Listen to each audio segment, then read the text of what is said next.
Hey everyone, this is Psalm 130 and I'll read it if you want to find it in your Bible, and then I have just a couple minutes of reflection about it.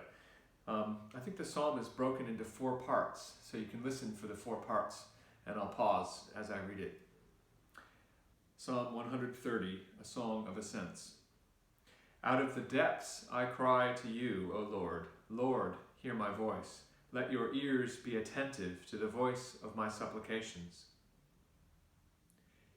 If you, O Lord, should mark iniquities, Lord, who could stand? But there is forgiveness with you, so that you may be revered. I wait for the Lord, my soul waits, and in his word I hope. My soul waits for the Lord more than those who watch for the morning, more than those who watch for the morning. O Israel, hope in the Lord. For with the Lord there is steadfast love, and with him is great power to redeem. It is he who will redeem Israel from all its iniquities. I think those 4 sections of Psalm 130 divide up quite nicely into 4 parts.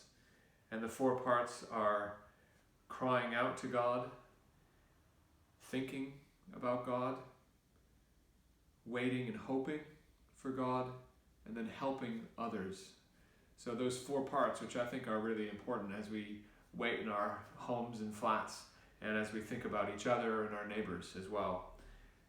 And that opening, those first 2 verses, each of the 4 parts has 2 verses. The first 2 verses so eloquently and poignantly evoke that fear and suffering that so many people are lifting up to God in this time. Out of the depths I cry to you, O Lord. Mi ma'amakim in the Hebrew.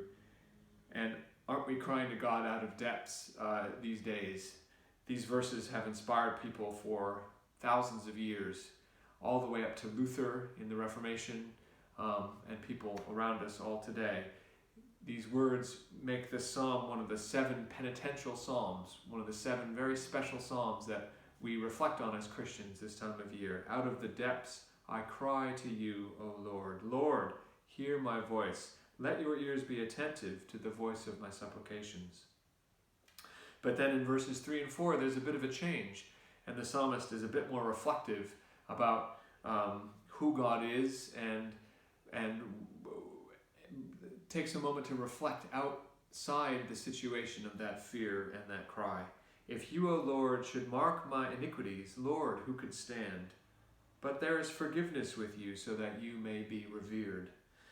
And these verses are addressed to the Lord, to God, but they're more reflective. It's as if the psalmist takes a step back out of that situation of fear and anxiety and thinks, but God is one who gives forgiveness.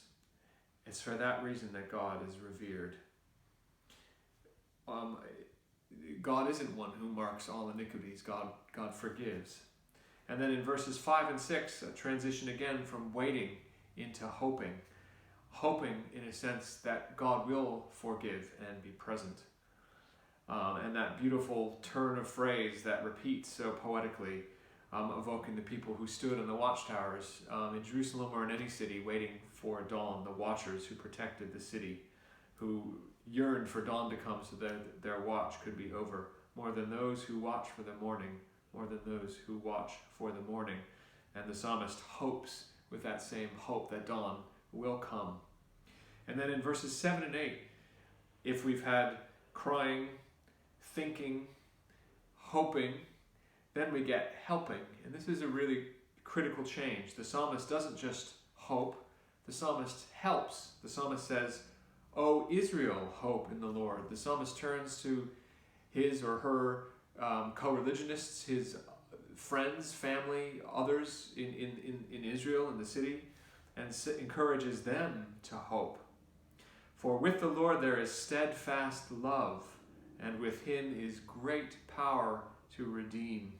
It is he who will redeem Israel from all Israel's iniquities. And that word for redeem is the same word for ransom, word deep in biblical tradition. referring to God's power to redeem not just individuals from their sin, but a whole people from their sin. So perhaps here we can look forward to not just forgiveness individually, but God's power to defeat the power of sin itself, to redeem from death itself. And so we have here hints of what we look forward to in Holy Week, which is coming. And so crying to God, being aware of our situation, not being afraid to share our grief, our struggle, our pain, part one. Part two, not getting stuck in that pain, but trusting that God is one who forgives, who is present, who will hear. Part three, not just reflecting, but waiting and hoping, trusting and knowing that God is coming. And part four, not just hoping, but helping, encouraging, exhorting, being there for our neighbors and others in our church, and reaching out and encouraging them to hope and to trust that God is coming. The example for me this week was hearing everyone come out on Rossmore Road and bang pots and clap and cheer for the NHS. And when we did it as a family, we were all wondering if anyone else knew about it and would do it. And the sound was really loud, and people came out and cheered, and there was a taxi came by and beeped, and it was so much ruckus that a car stopped and shouted out to us, a guy who hadn't heard, and said, "What are you all cheering about?" And it was just such a powerful example of the way we can help one another and the way we can help the NHS in what they're doing.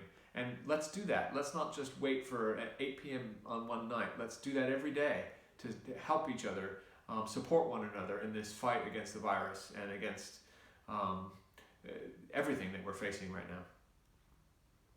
I'll just read it through again. Psalm 130, a song of ascents. Out of the depths I cry to you, O Lord.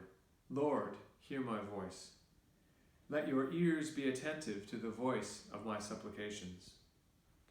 If you, O Lord, should mark iniquities, Lord, who could stand? But there is forgiveness with you, so that you may be revered. I wait for the Lord, my soul waits, and in his word I hope. My soul waits for the Lord more than those who watch for the morning, more than those who watch for the morning. O Israel, hope in the Lord. For with the Lord there is steadfast love, and with him is great power to redeem. It is he who will redeem Israel from all her iniquities.